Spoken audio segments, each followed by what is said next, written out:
রুটির ট্যাক্সি নিয়ে যেতে কয়, এবার দিনটা নরম রাখতে চাই, দিদি হাতে তুলে দিয়ে কয় তুমি একটু জানলার কাপড়টা সরাই রেখে আমি একটু পরান বলে নবীর দিকে। নবী ইমামতি করে আমরা নামাজে মহিলারাও যাই, কিন্তু নবীর দেখতে পারি না, তোমাকে যন্ত্র নেই ওইখানে নবীর আমি চারি দিয়ে রাখো, ঘেরাও করে রাখো। আজকে নবী আমার ঘরে আসছে, আমার চোখে পড়ছে, আমি একটু পরান করে নবীরে দেখতে বাজানলে যাবে রাস্তে করে জানালার কাপড়টা সরাই দিয়ে জাবেরের বিবি জানালার কাপড়টা এইভাবে ঘন্টার মধ্যে করে তাকিয়ে আছে। বাবা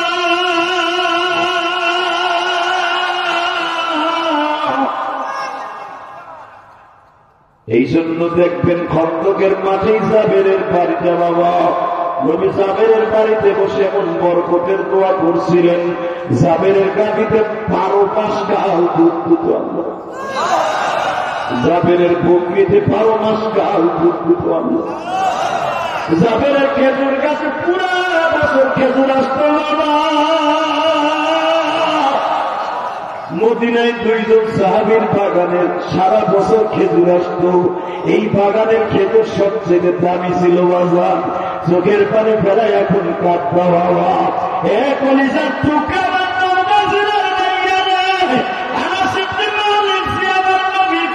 করেছিলেন বাবা। এই আনাস ইবনে মালিকের মায়ের বাসায় আনাস একদিন নবীর কাছ থেকে যখন বাসায় আসছে না খেয়ে ঘুমিয়ে গেছে, পরের দিন আবার আসছে না খেয়ে ঘুমিয়ে গেছে। বুখারীর লম্বা চওড়া হাদিসটা দেখবেন বাবা, এইভাবে 7 দিন আনাস না খেয়ে ঘুমায়। 7 দিন পরে আনাসের মা বিশ্ব নবীর একদিন দাওয়াত দিছে, আনাসে আমার নবী এত বাড়িতে দাওয়াত খায়, তুই আমার নবীর খাদেম, তুই কি পারস না নবীর আমার বাড়িতে একটু দাওয়াত খাওয়ানোর দাওয়াত দিতে? আনাস বলে মা আমার নবী এমন একজন রহমতের নবী, মা কোন ইহুদি মহিলার দাওয়াত দিলে নবী তার বাড়ি দাওয়াতে যায় গো মা।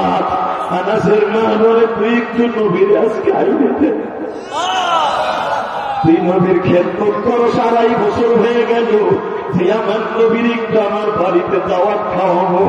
আমি একটু ভিন্নি পাকাইছি নবীর নিজের হাতে খাওয়াবো। আমার নবী উঠে দুধের ভিন্নি অনেক পছন্দ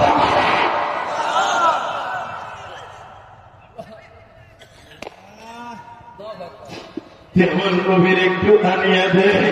আমার নওগাঁ জেলার মহাদেবপুরের বাইরা বুখারীর মধ্যে দেখবেন আকালান নবী সাল্লাল্লাহু আলাইহি ওয়াসাল্লাম ইমাম থানভী রাহমাতুল্লাহ সুন্নাত ইত্তিবাই নবী এই কিতাবের মধ্যে লম্বা চওড়া একটা হাদিস বর্ণনা করেছে আল্লাহর কুতুব। ইমাম থানভী রাহমাতুল্লাহ বলেন আনাসের মা যখন নবীর দাওয়াত দিলেন, আমার নবী ইশারের নামাজটা পড়ে আনাসের মার বাসায় গেলেন। আরাম করে নবী আমার বসলেন, আরামের মায়ের বালিশ আনাসের মায়ের বালিশটা কোল বালিশটা পিছনে দিয়া। আনাস বলেন আমার নবী যখন কোল বালিশটা পিছনে দিয়ে বসছে, ও বাবা আপনার পিছাতের সর্বনে আল্লাহর কুতুব যদি আপনাদের এলাকায় আসে, মুরিদরা বাবা এত সুন্দর একটা গালিচা বানায়, এত সুন্দর হুজুরকে রেস্ট হাউস বানায় দেয়, যেন আমার আল্লাহর কুতুব কষ্ট না পায়। একটা আমার হুজুর শত শত মাইল পথ অতিক্রম করে আসবে, হুজুর কত কষ্ট করে আসবে দিনের দাওয়াতের জন্য। একটা মুরিদ যদি দুনিয়ার সাধারণ একজন পীরকে এত ভালোবাসতে পারে বাবা, এই যাবে যেই যুবকদের ওয়াজের ইনভাইটে আসছি বাবা, এরা গরিবানা হালাতে যতটুকু চেষ্টা করছে, ভালো একটা বিছনা চাদর আমার জন্য আনছে, নতুন একটা গামছা কিনছে, বাবা দামি দামি খাবার পাঠাইছে, যেই খাবারগুলো আমার জন্য পাঠাইছে বাবা, এরা বছরের ভিতরে এতগুলা খাবার কোন ফ্যামিলিতে পাঠায় না। এরা কেন করছে জানেন? মেহমানের কদর। বিশ্বনবী বলে যারা মেহমানকে খাওয়াবার জন্য দামি দামি দামি খাবার অ্যারেঞ্জমেন্ট করে, আমি বিশ্বনবী জানেন জান্নাতের জমিনদার হয়ে গেল। মেহমান আসে, মেহমান দিয়ে যায়, রহমত দিয়ে যায়, বরকত দিয়ে যায়, বাড়িওয়ালার গুণাগুলো লয়। তো আনাসের মা বলে নবীর স্কাইনে দেখে নবী আমার মসজিদ কোলবালিশটার পিছনে যে নবী বসছে এখন কাঁদবে। আনাস দেখে পূর্ণিমার চাঁদ তার ঘরের মতো জোরে জোরে জোরে জোরে নবীর পাশে জিবরাইল। মনে রাখবেন কয়েকজন সাহাবীর ঘরের মধ্যে কোরআন নাযিল হয়েছে।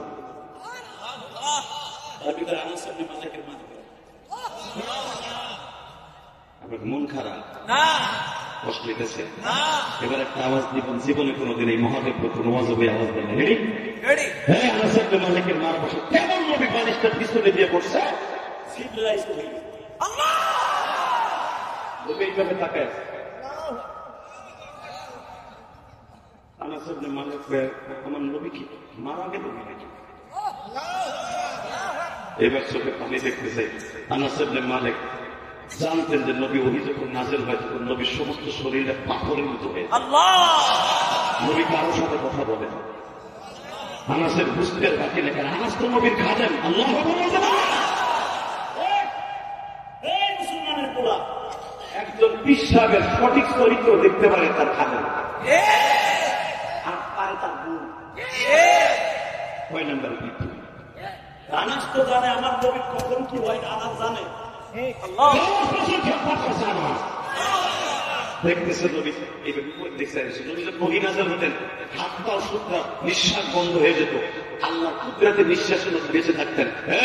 নবী আসমানের দিকে তাকায় আছে, মনে হচ্ছে আনাসের মা ঘরের ছাদের দিকে তাকায় আছে। পূর্ণিমার চাঁদ নবীর কপালে বসে।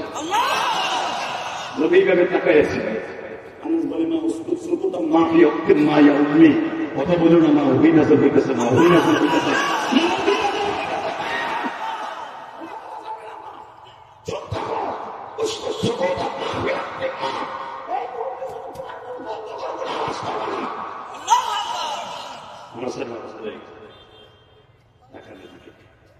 একটু পরে আমার মধ্যে স্বাভাবিকভাবে ফিরে আসলো, জিবরাইল চলে গেল। একটু পরে বলে আনাস খাবার নিয়ে আসো। খাবার আনলো, বুখারীর হাদিস। নবী ছোট্ট ছোট লোকমা দিয়ে খাইতেছে, আসছো বেবে আনাস ও আনাস এই খাবারটা পাকাইতে অনেক কষ্ট হয়েছে। কেমনে বুঝলেন? আনাস রে, এই খাবারটা পাকাইতে অনেক কষ্ট হয়েছে না? ইয়া রাসূলুল্লাহ, না কষ্ট হবে কেন? আনাস তোর মা আমার দাওয়াত দিয়েছে কি জন্য? ইয়া রাসূলুল্লাহ, মায়ের জিগায় মারহাবা বলেন। ইয়া উম্মি আনাস, আনাসের মা বলে ইয়া রাসূলুল্লাহ আলহামদুলিল্লাহ, খুব ভালো আছি। আমার মন বলতেছে আপনি খুব কষ্টে আছে। জিবরাইল ইশারাতে আমার বললেন, আমার আনাস বলে না খেয়ে ঘুমে।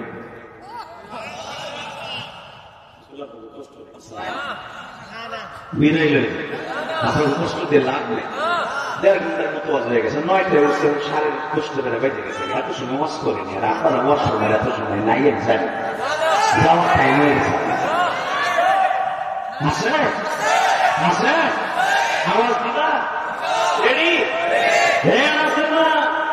আমার আনাস না খায় ঘুমাই গেল।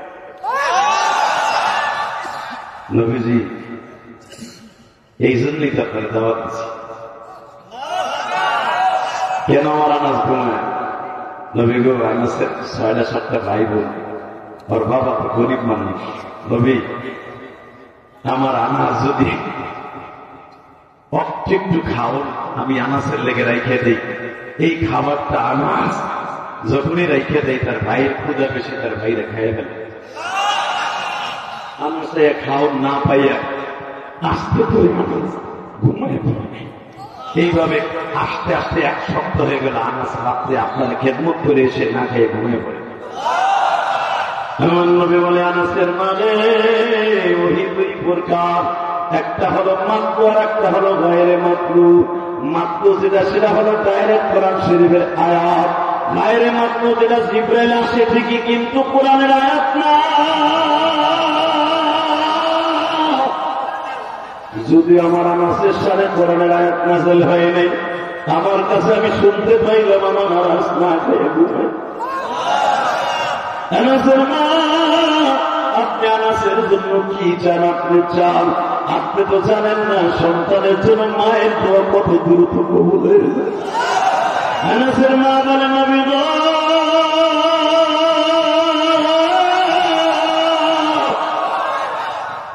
আপনি একটু দোয়া করেন, আমি মা, আপনি দোয়া করেন, আমি একটু মা দেখি আমার আনাসের লেগে কি দোয়া করেন। আনাসের মাকে বিশ্বনবী বলতেছে, আমার দিকে তাকাবেন, আওয়াজ দিবেন। আনাসের মাকে বলতেছে, আরে আমি দোয়া করবো তো, দোয়ার ভান্ডার তো তুমি, মা হওয়ার দোয়ার ভান্ডার, তুমি শুধু হাত তুলো, যা মনে সে আনাসের লেগে দোয়া করো, আমি লাস্টে একটা সিগনেচার দিয়ে আমিন বলবো। জোরে জোরে জোরে জোরে জোরে জোরে টাকা নেই। আনাসের মা হাত তুলছে, মালিক রে, আমার আনাস না খেয়ে ঘুমায়, তুমি এত সম্পদ আমার আনাসকে দিবা যেন আনাসের খাবার অন্যেরা খায়। আল্লাহ আনাসের ঘরে এমন বরকত দিবেন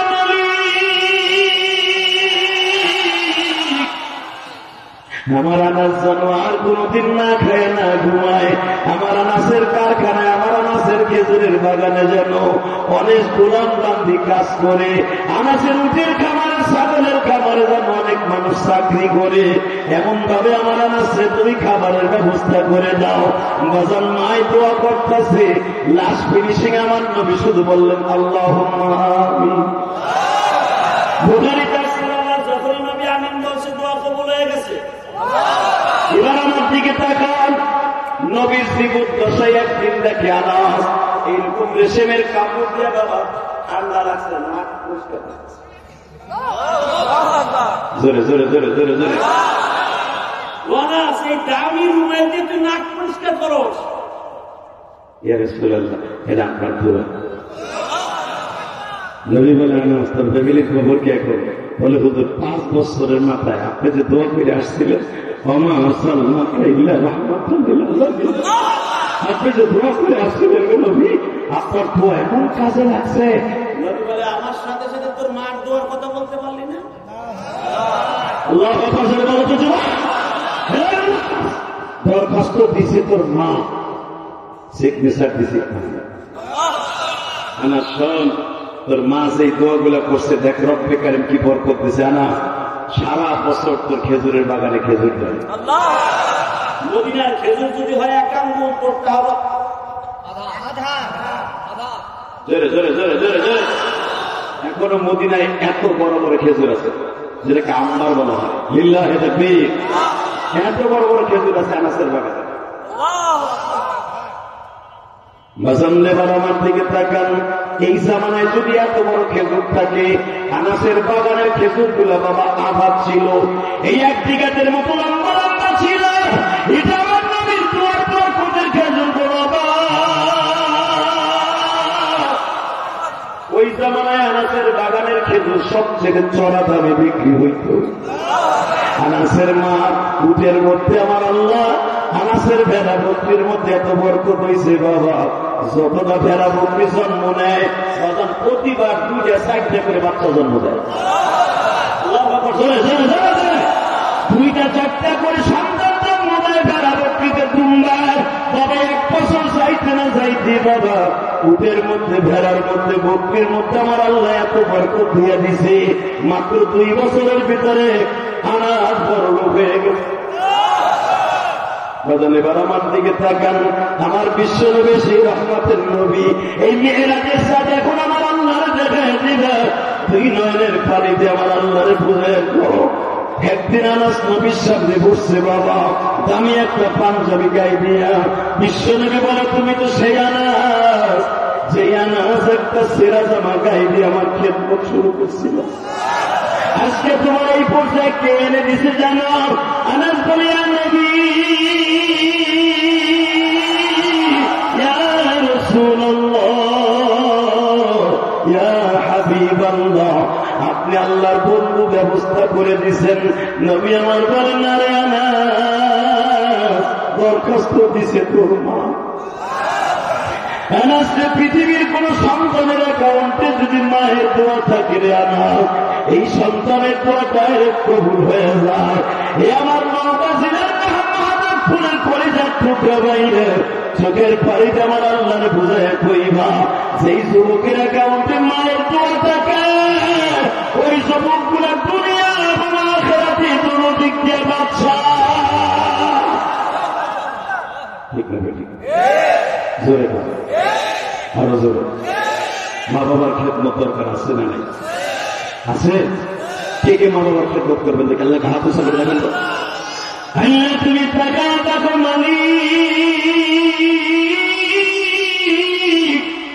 রজব মাসে মেয়েরাদের সাথে 6 জানুয়ারি তারা হাত দুটা উঁচা করে দেখাইতেছে, মালিক 6 জানুয়ারি এদের হাতগুলা কবুল করিয়া নাও। বছরের প্রথম 1 সপ্তাহের মধ্যে আল্লাহ যারা বছরের প্রথম সপ্তাহের মধ্যে একটা সপ্তাহ এখনো যায় নাই, জানুয়ারির 6 তারিখে নওগাঁ জেলায় মহাদেবপুর থানায় এই ফাজিলপুর আশেপাশে বাইতুল মামুর মসজিদের মাহফিলে বসা হাত তুলে দেওয়া যায় একটা ওয়াদা করছে, মায়ের খেদমত করবে, এদের জীবনের গুনাহ মাফ করে দিবা আল্লাহ, এদেরকে কোটি কোটি টাকার মালিক বানায় দিবা।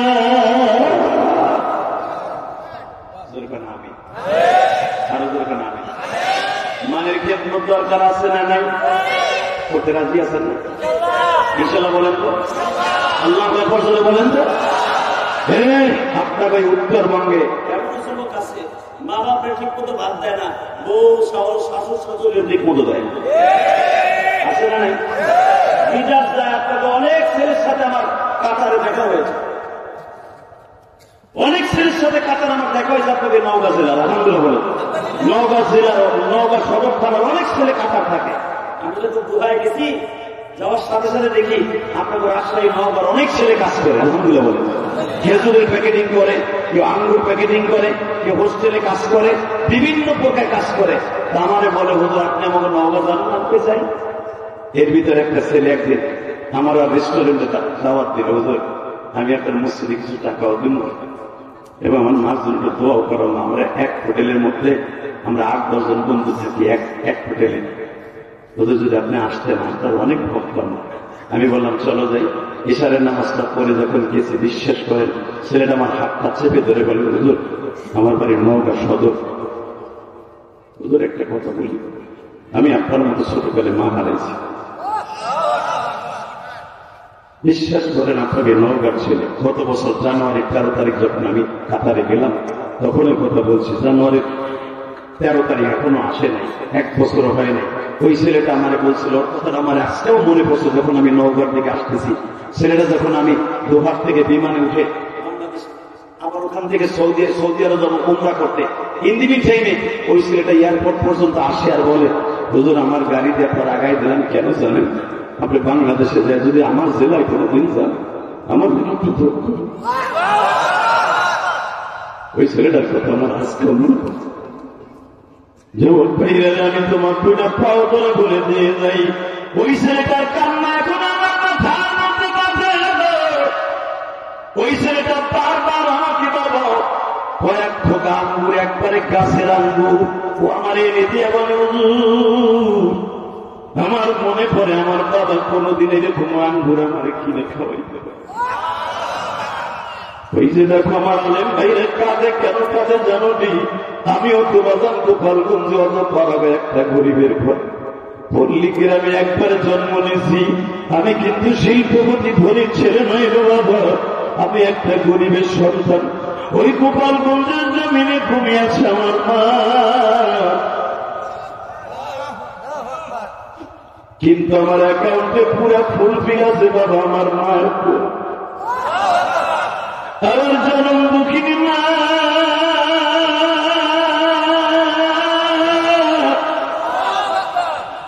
আমার একদিন বলেছিল একদিন টাকার মালিক হইবা, কিন্তু আমি মা বেঁচে থাকবো। বোঝেন, আমার আগের বক্তা ইমরান মুজাহিদি বলে গেছে যে আমি গুনাহগার, 4 কোটি টাকা খরচ করে কালীগঞ্জ বাবু বাজারে ঘুরে একটা মসজিদ বানিয়েছি।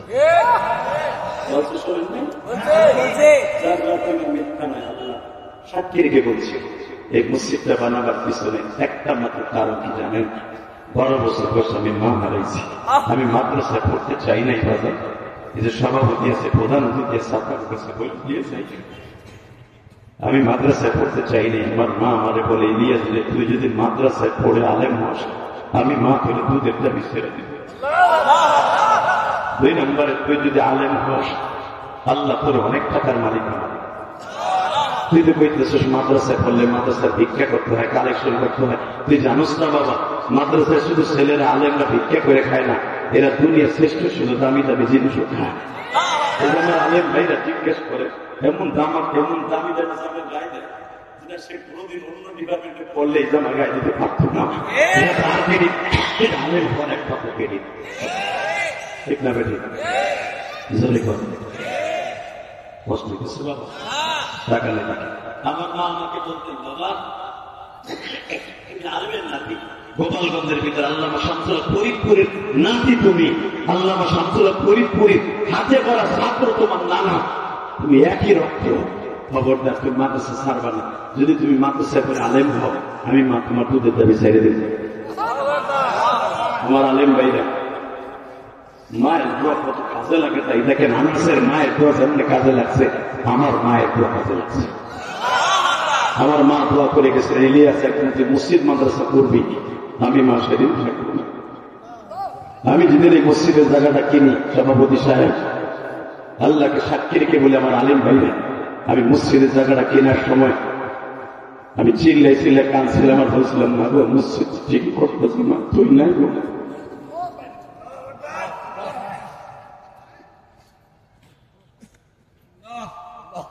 আমি আমার আব্বার কিনে যখন মসজিদ উদ্বোধন করলাম, আব্বারে মসজিদের ভিতরে নিয়ে বলছিলাম, আব্বা আজকে মা বাইছে কত খুশি।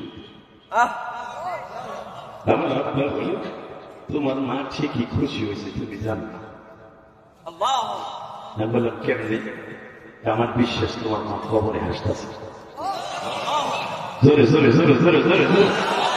দুনিয়ার কোন স্বামী যদি শিউর দেয়, তোমার মা কবরে হাসতেছে, ওই মহিলা বিবাহের পরে আর তার বাধা জাহান্নামে যাওয়া, জান্নাতে যাওয়ার জন্য আর কোনো বাধা থাকবে না, আর কোনো বাধা থাকবে না।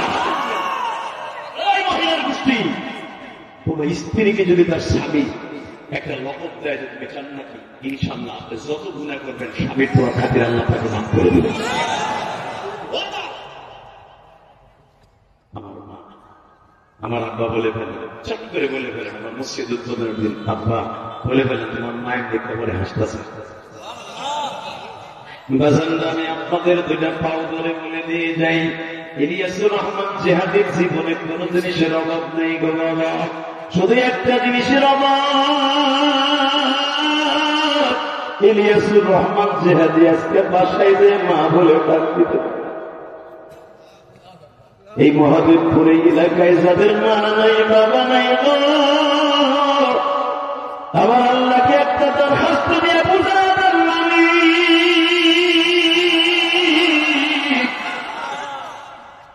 তুমি আমার ভাইদের বাবা মাকে মাফ করে দিও, তাদের কবরগুলো জান্নাতের বাগান বানায় দিও আল্লাহ। মা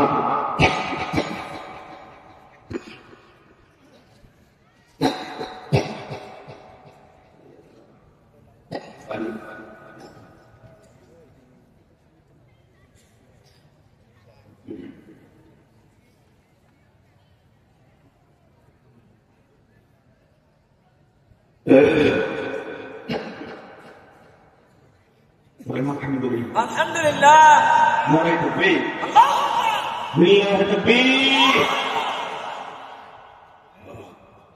একটা কথা বলে দিই, এই জমিনের মালিক আল্লাহ, মাফ করার মালিককে। আজকে জানেন না বাবার কথা শুনে কাঁদছেন, জান্নাত আপনার জন্য অবধারিত। আমিন ইনশাআল্লাহ বলেন। ইনশাআল্লাহ। বলে মায়ের দোয়া কাজে লাগে কি লাগে না? লাগে। একসাথে বলেন, লাগে কি লাগে না? একটা আওয়াজ দিয়ে বলেন তো। যদি আপনাদের এলাকায় কোন ছেলে তার মায়ের সাথে দুর্ব্যবহার করে, এই সভাপতি প্রধান অতিথির কাছে রিকোয়েস্ট করে যাব, 1.5 ঘন্টার উপরে মেহনত করার পরে যদি তারা আমার সাথে ওয়াদা করে, হুজুর কোন ছেলে যদি শুনি তার মার সাথে দুর্ব্যবহার করছে, তাহলে জাগায় বিচার করবে। রাজি আছেন না নাই? কে কে রাজি আছেন? দেখেন রাজি আছেন? মা বাবার সাথে দুর্ব্যবহার চলবে না, চলবে না। হিংসা, হিংসা। হ্যাঁ যুবক, পৃথিবীতে মায়ের থেকে দরদি কেউ নেই। জোরে বলো, বাবার থেকে দরদি কেউ নেই। আর মায়ের দোয়ার সামনে পৃথিবীর কোন দোয়াও নেই। ইলিয়াস রহমান জিহাদির মা দোয়া করছে, ইলিয়াস রহমান জিহাদির মায়ের দোয়া কবুলেছে। আমিও বলে গেলাম, এই যে তোমরা যারা আমার ভালোবাসো, আমার কথায় হাসো কান্দো, এটা আমার কোনো ক্রেডিট নেই, ডাইরেক্ট আমার মায়ের, ডাইরেক্ট আমার বাবার দোয়া। আলহামদুলিল্লাহ বলতে পারলেন না? আমার বাবা 2011 সালে আমার সাথে হজের সফরে ছিলেন। আমি মাঝে মাঝে কথাটা বলি, আজকেও বলে দিয়ে যাই মহাদেবপুরের যুবক। এই 11 সালে যখন আমার হজের ছিল সভাপতি সাহেব, বাবা ঘরের 10 মাস মধ্যে আমার আব্বারে খাড়া করাইলাম, খুব কষ্ট করে খাড়া করাইয়া এইভাবে বুকের মধ্যে চাইপা ধরে বললাম, আব্বা এখানে দেখে 7 খান পাথর লাগানো আছে কাবা ঘরের কলের সাথে। আব্বাকে কত? 1 2 3 4। আমার আব্বা বলতেছে, আমি বললাম আব্বা এই জায়গাটা কিন্তু ডাইরেক্ট দোয়া কবুল হবে। এই জায়গাটার নাম মুসাল্লাহ নবী, এখানে আমার নবী দাঁড়াই দিয়ে ইমামতি করতেন। আমার আব্বা করতেন, আমার ছেড়ে দাও, এখানে দাঁড়াই দিয়ে একটু দোয়া করি। বল আব্বা এই জন্যই তো আপনার এখানে খাড়া করেছি। এখন দিনটা নরম করুন যুবক কলিজার ভাই, আমার আব্বারে মুসাল্লাহ নবী কাবা ঘরের নিচে, একবারে নিচে কাবা হাতিমার কাবা ঘরের দরজার মাঝখানে এই জায়গাটা। আমার নবীর আমি বললাম, আমার আব্বারে বললাম, আব্বা এখানে দাঁড়ায় আমি 2টা জিনিস আপনার কাছে চাবো। 1 নম্বরে চাবো আপনি আমার মাকে মাফ করে দিবেন। দুনিয়ার কোন স্বামী যদি তার স্ত্রীকে মাফ না করে, কোনো দেশে মাফ হবে না। 2 নম্বরে সন্তান যদি তার বাবা মা মাফ না করে, কোনোদিন সে মাফ হবে না। আব্বা এটা হলো দোয়া কবুল হওয়ার স্টেডিয়াম, এইখানে দোয়া ডাইরেক্ট কবুল। আব্বা বলে, আমি বুঝে বলছি, তুমি তোমার মার লেগে দোয়া চাও না, আমার মার আমি মাফ করে দিচ্ছি। বেজন্যে যখন শুনছে আমার মা বলেছে, আমার আব্বা বললেন তোমার মাকে মাফ করে দিছি। 2 নম্বরে বললাম, আব্বা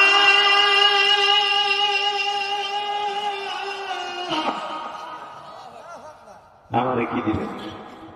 আমার আব্বা বলে, আমি তোমার আর কি দিব, কি চাও তো চাও। আমি গেলাম, কিচ্ছু চাই না, আপনার মনের থেকে দেন। আমার আব্বা চট করে বলে গেল যে কথাটা, সেই কথাটাই আপনাদের চোখ দিয়ে আমি পেয়েছি। আমার আব্বা বলেছেন, তুমি যে ওয়াজে যাবা, অন্তত প্রত্যেকটা মানুষ না হলে কিছু কিছু মানুষের চোখ দিয়ে যাবে লেবু রসের মতো পানি অচল ধরতে পারি।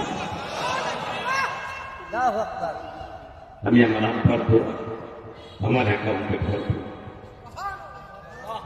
6-7 ঘন্টা সফর করে, 8 ঘন্টা সফর করে আপনাদের এখানে আসার পরে এত এনার্জি নিয়ে 2 ঘন্টা মেহনত করে কথা বলার ভিতরে যদি একটা কথা আপনার ভালো লাগে, আমি আল্লাহকে সাক্ষী রেখে বলে গেলাম, আপনার বাবা মা কবরে অশান্তিতে থাকবে না, পরিবার ভাই আমার কোনোদিন অশান্তিতে থাকবে না।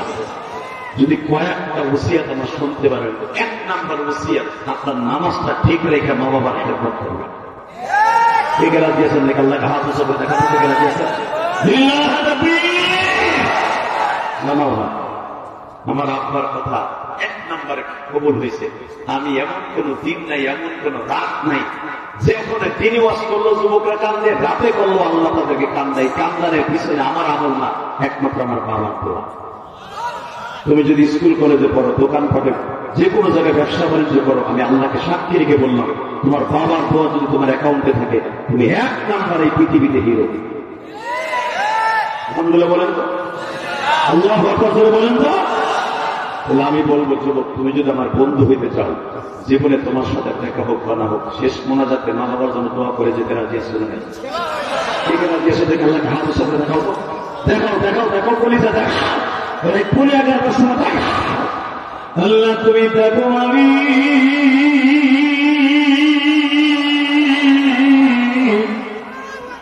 এই মাহফিলের মধ্যে যাদের বাবা মা আছে তাদের খেদমত করবে, যাদের নাই তাদের জন্য দোয়া করবে আল্লাহ। এবার বলেন, বাবা মায়ের কাছে মাঝে মাঝে দোয়া নেওয়ার দরকার আছে না? ওয়াদা দিচ্ছেন কিন্তু মোনাজাত না করে কেউ যাবেন না ইনশাআল্লাহ। 30টা সেকেন্ড এমন কোন যুবক আছেন, ওদের আপনার সাথে বন্ধুত্ব করবো, যদি আমি মারা যাই, আল্লাহ যদি আমাকে জান্নাত দেয়, আমি তোমার রাইখে যাব। জানি না আমাকে মাফ করবে কিনা, অথবা তোমারে যদি এই উসিলে মাফ করে, তুমি আমার নিয়ে যাবে। রাজি আছেন? ইনশাআল্লাহ বলেন তো। আল্লাহ বলেন তো, নিবানা কলিজার ভাই, নিবানা নিবানা দাদা ভাই, নিবানা। আমিও তোমাকে নিয়ে যাবো, তুমি আমাকে নিয়ে যাবো, ইনশাল্লাহ বলেন। হ্যাঁ, হোক আমার বাড়ি গোপালগঞ্জ, হোক আপনার বাড়ি নওগাঁ, কিন্তু কিয়ামতের মাঠে এক জায়গা।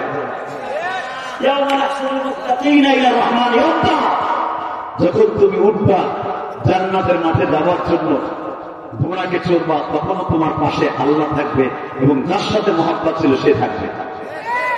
ইনশাআল্লাহ আপনাদের সাথে আমার দেখা হবে, চান না?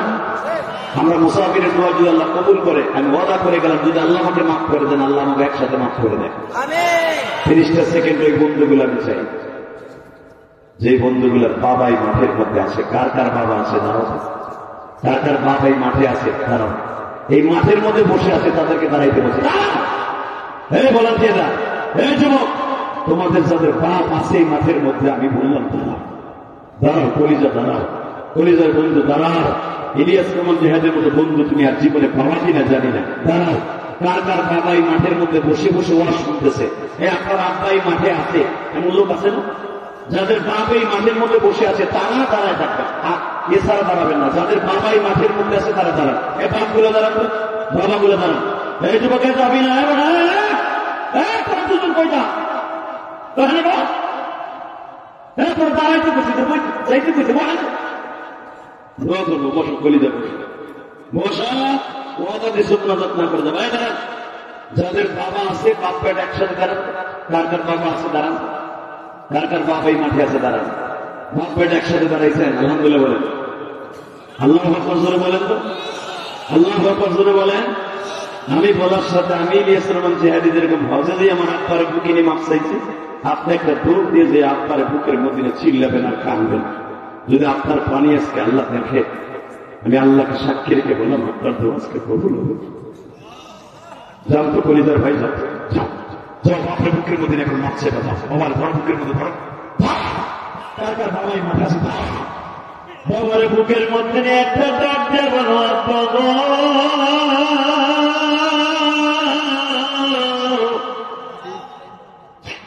তুমি বেঁচে আছো, তোমার কাছে মাপ চাইলাম গো বাবা, কিন্তু আমাদের যাদের নাই আমরা কার কাছে মাপ চাইব?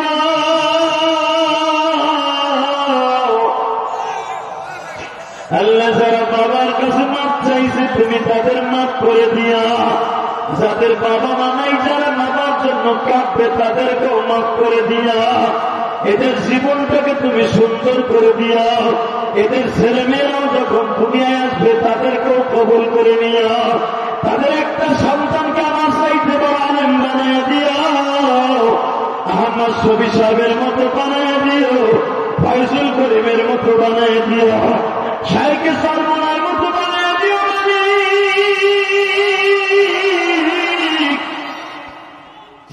জুনাইদ বাবুনাগুরের মতো বানায় দিও। আল্লাহ যাদের সন্তান বাবার কাছে মাপ চাইছে তাদেরকে মাফ করে দিও, এদের সন্তানগুলা তুমি জান্নাতের একটা টিকিট ধরায় দিও। যারা আমার কথা শুনিয়ে কান্তাছে মালিক, এদের মধ্যে যাদের বাবা নাই, মনে মনে ভাবতেছে যে আমি জানো, যাদের বাবা আছে তারা তো বাবার মুখে নিয়ে কাঁদলো। আমি তো আজ থেকে 5 বছর 7 বছর আগে আমার বাবা আছে। আল্লাহ আমার আলেম ভাইদের বাবা মাকে মাফ করে দাও, আনাস ইবনে মালিকের মায়ের মতো কবুল করে না, যেরকম আমি আরো বাবা, আমি যদি আমার মায়ের একটা ওসিয়ত পালন করতে যাই, কোটি কোটি টাকা খরচ করে মসজিদ মাদ্রাসা বানাইতে পারি, যে মসজিদ পত্রিকা আয়োজিত মাহফিল, এই মসজিদে শুনলাম মসজিদের কাজ থাকবে, 2 ঘন্টা মেহনত করার পরে আমি আপনাদের কাছে একটা আকুল আবেদন রাখবো, এখানে সভাপতি আছে, প্রধানমন্ত্রী আছে, আমার কলিজার একটা যুবক ভাইরা আছে, তোমরা ওয়াদা দিচ্ছ কেউ যাবা না, আপনাদের চোখের পানি আজকে কবুল হবে ইনশাল্লাহ বলেন। এখনো পর্যন্ত আমার ভাইরা মাঠে বসে বসে কাঁদবে, একটা কথা বলবেন, মা বাবার জন্য কিছু করার দরকার আছে না নাই? একটা লোক লাফতে ধরে বলবেন, হুজুর এই মসজিদের কাজ যখন ধরবে, আমি আমার মায়ের জন্য, আমার বাবার জন্য এই মসজিদে আমি 10,000 টাকা আমি 10টা লোকের কাছে চাবো, যদি আপনার মনটা ভালো লাগে একটা লোক লাভতে দাঁড়ে বলেন কেউ, আমি মসজিদের জন্য, আমার মায়ের জন্য, বাবার জন্য 10,000 টাকায় মসজিদে দিব। দরকার হয় 1 বছরের মধ্যে, 1 মাসের মধ্যে, 1 সপ্তাহের মধ্যে আমি আমার মায়ের জন্য দেবো। লিল্লাহি তাকবীর। আল্লাহ, আমি কোটি কোটি টাকা খরচ করে মসজিদ বানাইছি, তোমার এই পাগল মায়ের জন্য, বাবার জন্য 10,000 টাকা প্রথম। লিল্লাহি